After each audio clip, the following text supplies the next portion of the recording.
Sterling hospital Vadodara ખાતે ક્રાંતિકારી સ્વામી શ્રી માર્ગે સ્મિતજીની નિશ્રા વિશ્વ અંગદાન દિનની ઉજવણી અંગદાનના પ્રણેતા ડોનેટ લાઇફના સ્થાપક ડો માંડલેવાલેની સેવા માનવ સમાજ માટે દીવાદાંડી વડોદરા જીવો તો દીવા બનીને જાઓ તો અજવાળું બનીને એવા નિઃશબ્દ સેવાની પરાકાષ્ઠા એટલે ડોનેટ લાઇફ સમસ્ત માનવ સમાજ માટે દીવાદાંડી રૂપ 13 ઓગસ્ટ વિશ્વ અંગદાન દેહદાન દિવસ છે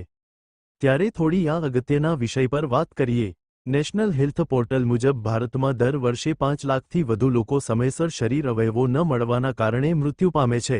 જેમાંથી 2 લાખથી વધુ લોકો માત્ર લીવરના અભાવે દમ તોડે છે।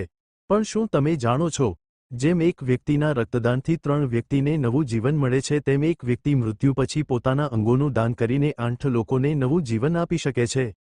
એટલે મૃત્યુ બાદ એક દેહ અનેક જીવનનો દીવો બની શકે છે। વડોદરા પોલીસ કમિશનર નરસિંહમાં તોમરની અધિક્ષક ઓર્ગન ડોનેટ પ્રવૃત્તિના પ્રણેતા ડોનેટ લાઇફ સંસ્થાનના સ્થાપક ડો નિલેશ માંડલેવાલાની પ્રેરક ઉપસ્થિતિમાં જનકલ્યાણ માટે અંગદાનની મહત્તા દર્શાવતા ક્રાંતિકારી સ્વામી શ્રી માર્ગીય સ્મિતજીએ હૃદયસ્પર્શી સંદેશ આપતા જણાવ્યું હતું કે